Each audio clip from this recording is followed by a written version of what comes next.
السلام علیکم ورحمۃ اللہ وبرکاتہ۔ نحمدہ صلی اللہ رسولہ الکریم، اما بعد۔ میری پیاری سوشل میڈیا فیملی، میں ٹھیک ہوں الحمدللہ، آپ بھی ٹھیک ہوں گے انشاءاللہ۔ آج اپنی ویڈیو میں چاشت کی نماز کے بارے میں بات کریں گے۔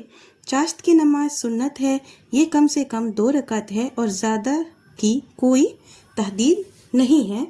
ویڈیو میں اگر نئے ہیں، چینل میں اگر نئے ہیں تو پلیز سبسکرائب مائی چینل۔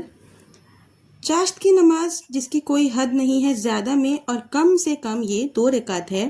اس کا وقت جب سورج ایک نیزہ بلند ہو جائے، یعنی طلوع ہونے کے بعد تقریباً 15 منٹ گزر جائے تو اس نماز کا وقت شروع ہوتا ہے اور سورج ڈھلنے سے پہلے تک رہتا ہے۔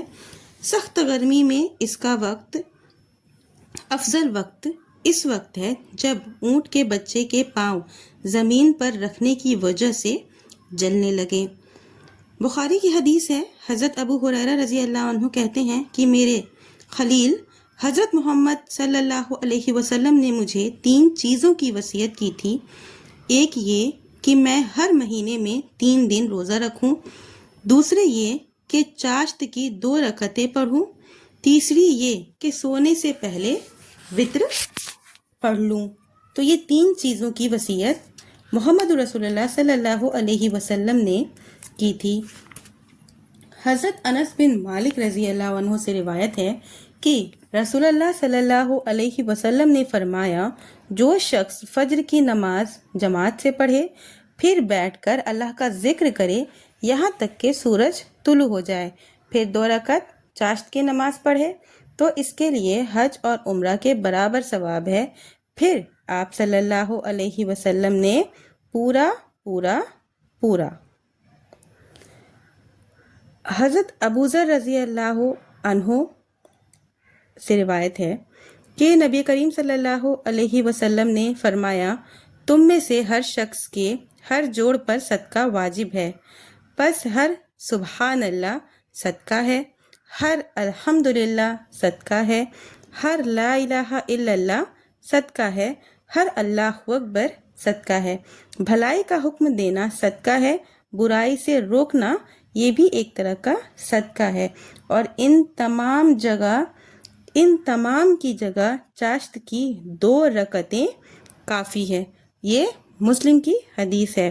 سمجھنے کا مطلب یہ ہے کہ جو ہم تسبیح بیان کرتے ہیں، سبحان اللہ، الحمدللہ، اللہ اکبر، لا الہ الا اللہ، یہ ہر ایک الفاظ جو ہمارے زبان سے ادا ہوتے ہیں ایک طرح کا صدقہ ہے، اور یہ سب کو اگر ہم ایک ترازو میں رکھیں اور چاشت کی 2 رکعت نماز کو ایک ترازو میں رکھیں تو یہ دونوں ہی ایک برابر ہوں گے، کافی ہوں گے۔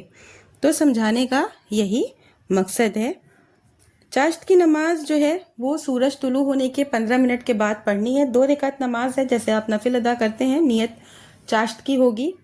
اس کی فضیلت آپ کو حدیثوں سے بیان کر دی ہے، سمجھا دی ہے میں نے، انشاءاللہ آپ کو سمجھ میں آ گئی ہوگی۔ چاشت کی نماز فجر کی نماز کے بعد، جا کہ آپ جانتے ہیں کہ جب فجر کی نماز پڑھ لیں، فجر کی نماز کے بعد تلاوت کا اہتمام کرنا چاہیے، تسبیح اذکار کرنا چاہیے۔ ان کو کرتے فجر کا جو ہے وقت، سورج جو ہے وہ نکل جاتا ہے۔ تو جب سورج نکل جائے تو آپ چاشت کی نماز کو بھی پڑھیں۔ چاشت کی نماز کی فضیلت آپ حدیث کے ذریعے سمجھ چکے ہیں۔ تو جب ہے آپ وضو سے ہیں، آپ نے نماز پڑھی، تلاوت کی، تسبیح کی، اذکار کیے، تو پھر 2 رکعت نماز چاشت کی بھی ادا کریں، یہ سنت ہے۔ ویڈیو کو زیادہ لمبی نہیں کروں گی۔ آخر میں اللہ تعالیٰ سے دعا ہے، اے اللہ، جو لوگ غمزدہ ہیں، پریشان ہیں، بیمار ہیں یا کسی مشکل میں ہیں، ان کے لیے آسانیاں پیدا فرما، ان کے دکھوں کو دور فرما اور انہیں اپنی خاص رحمتوں سے نواز دے۔ ہم تمام مومن مسلمانوں کو 5 وقتہ نماز پڑھنے، سنت پر چلنے اور سنت کو سمجھنے کی توفیق عطا فرما، آمین۔